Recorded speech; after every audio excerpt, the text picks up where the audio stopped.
സ്വന്തം പിതാവിനെ ജീവനു തുല്യം സ്നേഹിക്കുന്ന ഒരു സംഘം കുട്ടികൾ. ആ സ്നേഹം പ്രകടിപ്പിക്കാൻ അവർ ബഹ്റൈൻ സിറ്റി സെന്ററിൽ ഒത്തുചേർന്നു. ജൂൺ മാസത്തിലെ 3-ാം ഞായറാഴ്ചയായിരുന്നു അത്. ലോകമെങ്ങുമുള്ള കുട്ടികൾ ഫാദേഴ്സ് ഡേ ആചരിക്കുന്ന ദിവസം.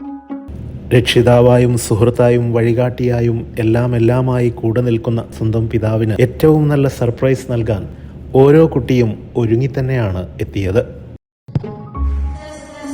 എന്നാൽ കുട്ടികളുടെ ഈ പദ്ധതിയെക്കുറിച്ച് കൃത്യമായി അറിയാതെയായിരുന്നു രക്ഷിതാക്കൾ സിറ്റി സെന്ററിലെത്തിയത്. കുട്ടികളുമായി ബന്ധപ്പെട്ട ആവശ്യത്തിനായി നഗരത്തിലെ സിറ്റി സെന്ററിലെത്താൻ സ്കൂൾ അധികൃതർ രക്ഷിതാക്കളോട് ആവശ്യപ്പെടുകയായിരുന്നു. മുൻകൂട്ടി നിശ്ചയിക്കപ്പെട്ടത് പ്രകാരം കുട്ടികൾ ഓരോരുത്തരായി സ്ക്രീനിലൂടെ ശബ്ദമായും ചിത്രമായും രക്ഷിതാക്കളോട് സംവദിക്കാൻ തുടങ്ങി.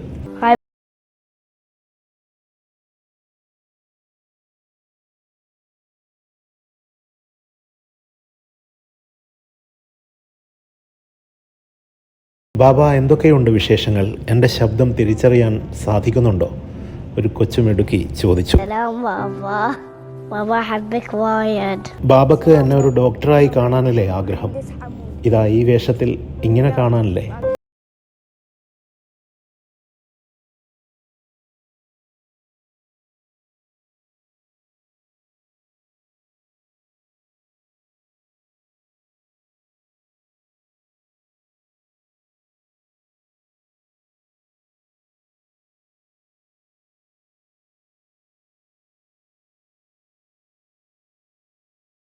പിന്നെ ഓരോ കുട്ടിയും തൻ്റെ പിതാവിനോട് സ്ക്രീനിലൂടെ സംസാരിച്ചു. ഞാൻ എൻ്റെ പിതാവിനെ എത്ര ഇഷ്ടപ്പെടുന്നുണ്ടെന്നറിയുമോ? ഞാൻ നന്നായി പഠിച്ച് പപ്പയുടെ ആഗ്രഹം പോലെ ഏറ്റവും മികച്ച കരിയർ തിരഞ്ഞെടുക്കുമെന്ന് ഉറപ്പിച്ചു പറഞ്ഞു മറ്റൊരു കുട്ടി. എൻ്റെ ഹീറോ ആണ് എൻ്റെ ബാബ എന്നായിരുന്നു ഒരു കുട്ടിയുടെ പ്രതികരണം. എല്ലാവർക്കും പറയാനുണ്ടായിരുന്നത് സ്നേഹത്തെക്കുറിച്ച് തന്നെ. എൻ്റെ ബാബക്ക് ഏറ്റവും ഇഷ്ടം 2 കാര്യങ്ങളാണ്. ഒന്ന് കോഫി, മറ്റൊന്ന് ഞാൻ തന്നെ, ഒരു കുട്ടി പറഞ്ഞു.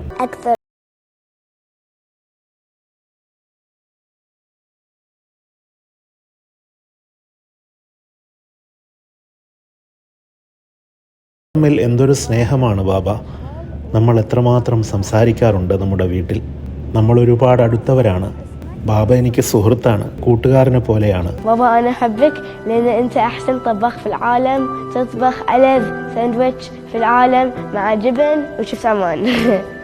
അച്ഛനും മക്കളും തമ്മിലുള്ള ബന്ധത്തിന്റെ ഊഷ്മളതയെക്കുറിച്ചും ഇഴയടുപ്പത്തെക്കുറിച്ചും ധാരാളമായി കുട്ടികൾ സംസാരിച്ചു.